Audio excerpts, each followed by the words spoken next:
আচ্ছা, বাংলা সাহিত্যের এমন একটা রত্নের কথা যদি বলি, যেটা লেখা হয়েছিল আজ থেকে প্রায় ৬০০ বছর আগে, কিন্তু শুনলে অবাক হতে হয় যে এর আবেদনটা আজও একটুও কমেনি। চলুন আজ আমরা শাহ মোহাম্মদ শগীরের সেই অসাধারণ নিবেদনটার গভীরে যাই। তো শুরুতেই একটা প্রশ্ন মাথায় আসে, তাই না? আমরা কি জানি বাংলা সাহিত্যে মুসলিম কবিদের মধ্যে প্রথম সারিতে কে ছিলেন? এই প্রশ্নটা নিয়ে কিন্তু আমাদের আজকের এই আলোচনা। আর এই প্রশ্নের উত্তরটা কিন্তু লুকিয়ে আছে এই যে প্রাচীন পুঁথির পাতাটা দেখছেন এর মধ্যেই। এই পাতাটাই আমাদের গল্পের উৎস, যা আমাদের সোজা ফিরিয়ে নিয়ে যাবে ইতিহাসের এক বিশেষ সময়ে। কবির সাথে পরিচিত হওয়ার আগে চলুন খুব সংক্ষেপে সেই সময়টা সম্পর্কে একটু জেনে নিই, মানে যেই সময়ে এই অসাধারণ কাব্যটা লেখা হয়েছিল। সময়টা ছিল চতুর্দশ শতক, যখন বাংলায় একটা সাংস্কৃতিক জাগরণ শুরু হচ্ছিল। বিশেষ করে সুলতান গিয়াসউদ্দিন আজম শাহের সময়ে শিল্প আর সাহিত্য যেন একটা নতুন পথের খোঁজ পেয়েছিল। ঠিক এমনই এক উর্বর সময়ে, মানে পঞ্চদশ শতকে, শাহ মোহাম্মদ শগীরের মতো একজন কবির আগমন ঘটে। তো এবার আসা যাক আমাদের মূল চরিত্রের কাছে। কে ছিলেন এই শাহ মোহাম্মদ শগীর? কি তার পরিচয়? শাহ মোহাম্মদ শগীর ছিলেন বাংলায় কবিতা লেখা প্রথম মুসলিম কবিদের মধ্যে একজন। তার সবচেয়ে বিখ্যাত কাজ, মানে সেরা কীর্তিটা হল ইউসুফ জুলেখা মহাকাব্য। এখন ধারণা করা হয় যে তিনি চট্টগ্রামের মানুষ ছিলেন। আর তার লেখার সবচেয়ে বড়, মানে বলতে পারেন বৈপ্লবিক একটা ব্যাপার ছিল, তিনি ধর্মীয় গল্পগুলোকে খুব মানবিক একটা প্রেমের আঙ্গিকে তুলে ধরতেন। আর এ কারণেই কিন্তু সাধারণ মানুষ খুব সহজে সেটার সাথে নিজেদের মেলাতে পারত।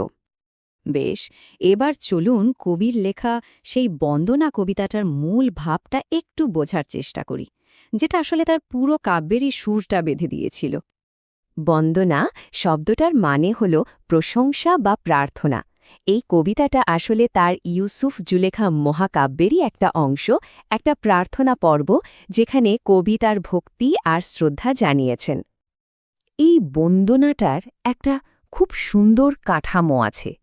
কবি এখানে হঠাৎ করে ভক্তি প্রকাশ করছেন না, বরং ধাপে ধাপে একটা নির্দিষ্ট ক্রম মেনে তার ভক্তিটা প্রকাশ করেছেন। সবার আগে, একেবারে প্রথমে, কবি প্রশংসা করেছেন সৃষ্টিকর্তা আল্লাহর, যিনি তার মতে সবকিছুর উৎস। এখান থেকেই তার আধ্যাত্মিক যাত্রার শুরু হচ্ছে। এই যে শুরুতেই সৃষ্টিকর্তাকে স্মরণ করা, এটাই কিন্তু কবির গভীর আধ্যাত্মিক চেতনার একটা বড় পরিচয়। আর এটাই ছিল তার জীবন দর্শনের মূল ভিত্তি। সৃষ্টিকর্তার ঠিক পরে কবি সম্মান জানাচ্ছেন তার বাবা মাকে। ভাবা যায়? লাইনটা একবার খেয়াল করুন, দ্বিতীয় প্রণাম করো মাতা ও বাপ পায়। মানে এই কথাটা কিন্তু ৬০০ বছর পরেও আমাদের সবার মনে ঠিক একইভাবে নাড়া দিয়ে যায়, তাই না? কবি কিন্তু এখানে শুধু প্রণাম জানিয়েই থেমে যাননি। তিনি বাবা মায়ের যে অপরিসীম ত্যাগ আর ভালোবাসার ঋণ, সেটার কথাও খুব সুন্দর করে বর্ণনা করেছেন। সন্তানের জন্য তাদের যে কষ্ট, সেই ছবিটা তিনি যেভাবে এঁকেছেন তা সত্যিই অসাধারণ। এরপর তিনি শ্রদ্ধা জানিয়েছেন তার শিক্ষক বা গুরুকে। কারণটা খুব সহজ। বাবা মা জন্ম দেন ঠিকই, কিন্তু জ্ঞান দিয়ে একজন মানুষকে পূর্ণ করে তোলেন তার শিক্ষক। এই কৃতজ্ঞতাবোধটা তার চরিত্রকে আরও বড় করে তোলে। এই অংশে আমরা দেখব কিভাবে এই কবিতার মধ্যে কবির বিনয় আর ভক্তি একেবারে মিলেমিশে একাকার হয়ে গেছে। দেখুন, কবিতাটাতে দুটো ধারা কিন্তু পাশাপাশি চলছে। একদিকে আছে বাবা মা আর শিক্ষকের প্রতি জাগতিক বা পৃথিবীর কৃতজ্ঞতা, আবার অন্যদিকে আছে সৃষ্টিকর্তার প্রতি গভীর আধ্যাত্মিক টান। আর এই দুটোর মিশ্রণেই বন্দনাটা এতখানি অনন্য হয়ে উঠেছে। কবিতার একেবারে শেষে কবি নিজের কথা বলছেন, কিন্তু কি অসম্ভব বিনয়ের সাথে। তিনি নিজেকে হীন, অর্থাৎ তুচ্ছ বলছেন, আর সৃষ্টিকর্তার কাছে নিজের পাপ থেকে মুক্তির জন্য প্রার্থনা করছেন। এই যে বিনয়, এটা কিন্তু শুধু কথার কথা না, এটা আসলে কবির চরিত্রের গভীরতা আর তার দৃঢ় ভক্তিরই একটা প্রতিফলন। এর মাধ্যমে তিনি সৃষ্টার কাছে নিজেকে পুরোপুরি সঁপে দিয়েছেন। তাহলে সবশেষে প্রশ্ন আসে, শাহ মোহাম্মদ শগীর আমাদের জন্য কি রেখে গেলেন? তার রেখে যাওয়া কাজ বা তার উত্তরাধিকার কতটা গুরুত্বপূর্ণ? শাহ মোহাম্মদ সাগীর নিঃসন্দেহে বাংলা সাহিত্যের একজন পথিকৃৎ। তিনি শুধু ইউসুফ জুলেখার মতো একটা মহাকাব্যই লেখেননি, তিনি মানবিক আর আধ্যাত্মিক ভাবনার একটা অসাধারণ মেলবন্ধনও ঘটিয়েছেন। আর সবচেয়ে বড় কথা হলো, তিনি তার লেখার সাফল্য কামনা করেছেন সকল মানুষের জন্য, যা তার উদার মানসিকতার একটা দারুণ পরিচয় দেয়। শেষে একটা প্রশ্ন রেখে যাই। আচ্ছা, ভক্তি, বিনয় আর কৃতজ্ঞতা, এই তিনটে অনুভূতি কি কখনো পুরনো হতে পারে? শাহ মোহাম্মদ শগীরের এই ৬০০ বছরের পুরনো বন্দনাটা আমাদের বারবার এটাই মনে করিয়ে দেয় যে কিছু মানবিক আবেদন সত্যিই চিরন্তন। স্বাগত। এই কবিতাটা কিন্তু শুধু কয়েকটা লাইন না, এটা আসলে কৃতজ্ঞতার এক গভীর বার্তা, যা এত বছর পরেও একদম আগের মতোই প্রাসঙ্গিক। চলুন আজ এর গভীরে ডুব দেওয়া যাক। কবিতার শুরুতেই এই অসাধারণ লাইনটা একটু খেয়াল করুন। শ্রদ্ধাবোধ ও কৃতজ্ঞতা মনুষ্যত্বের প্রধান ধর্ম। বাহ, কি গভীর একটা কথা, তাই না? এই একটা লাইনের মধ্যেই যেন পুরো কবিতার আসল সুরটা বাঁধা আছে। কবি এখানে একটা চিরন্তন সত্যের কথা বলছেন, যে সম্মান আর কৃতজ্ঞতার বোধ, এগুলোই মানুষকে সত্যিকারের মানুষ হিসেবে গড়ে তোলে।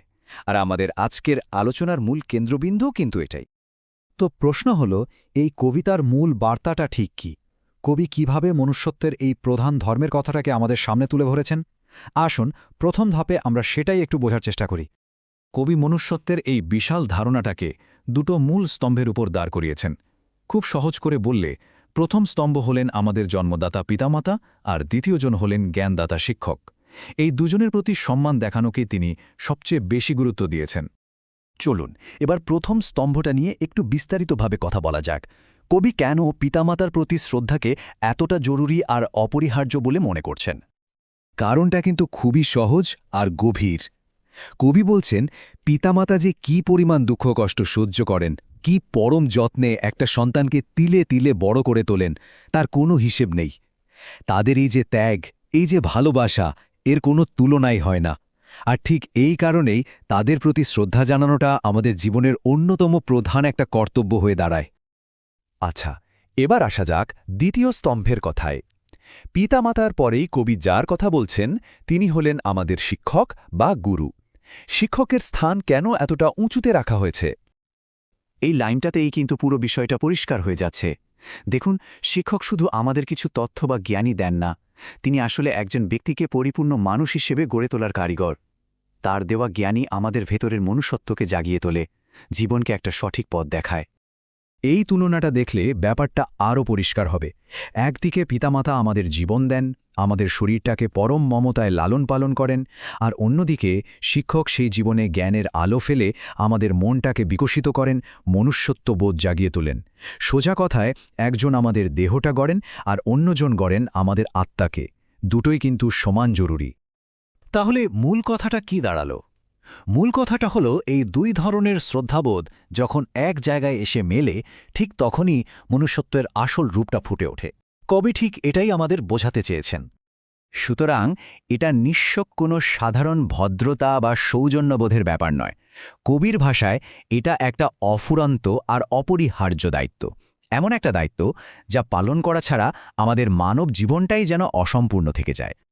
আর এই বিষয়গুলোই দারুণভাবে আমাদের বুঝিয়ে দেয় যে কবি কেন এই কথাগুলো লিখছেন। মানে এই বন্দনার একটা প্রেক্ষাপট আছে। চলুন তো সেটাও একটু জেনে নেওয়া যাক। আসলে এই সুন্দর কবিতাংশটি মধ্যযুগের একজন অত্যন্ত প্রখ্যাত কবি শাহ মোহাম্মদ শহীরের লেখা বিখ্যাত মহাকাব্য ইউসুফ জুলেখা থেকে নেওয়া হয়েছে। তিনি তার এই বিশাল কাব্যগ্রন্থটা লেখার একদম শুরুতেই এই বন্দনাটি করেছেন। কবিতার মহাকাব্য শুরু করার আগে সবার প্রথমে সৃষ্টিকর্তার প্রশংসা করেছেন। তারপরই তার জীবনের সবচেয়ে গুরুত্বপূর্ণ দুই স্তম্ভ মানে পিতামাতা ও শিক্ষকের প্রতি তার গভীর শ্রদ্ধা নিবেদন করেছেন। আর সবশেষে তিনি তার এই মহৎ কাজটা যেন সফল হয় সেজন্য সবার কাছে আশীর্বাদ বা দোয়া চেয়েছেন। এই যে বিনয় আর কৃতজ্ঞতাবোধ, এটাই কিন্তু তার সৃষ্টিকে অমর করে রেখেছে। একটু ভাবুন তো, শাহ মোহাম্মদ শগীরের এই বার্তা কয়েকশো বছরের পুরনো, কিন্তু এর আবেদনটা আজও একটুও কমেনি, তাই না? আজকের এই যে দ্রুতগতির দুনিয়া, এই সময়ে দাঁড়িয়ে আমরা কিভাবে আমাদের পিতামাতা আর শিক্ষকদের প্রতি সেই খাঁটি শ্রদ্ধা আর কৃতজ্ঞতাটা প্রকাশ করতে পারি? এই প্রশ্নটাই হয়তো আজ আমাদের সবার নতুন করে ভাবার বিষয়।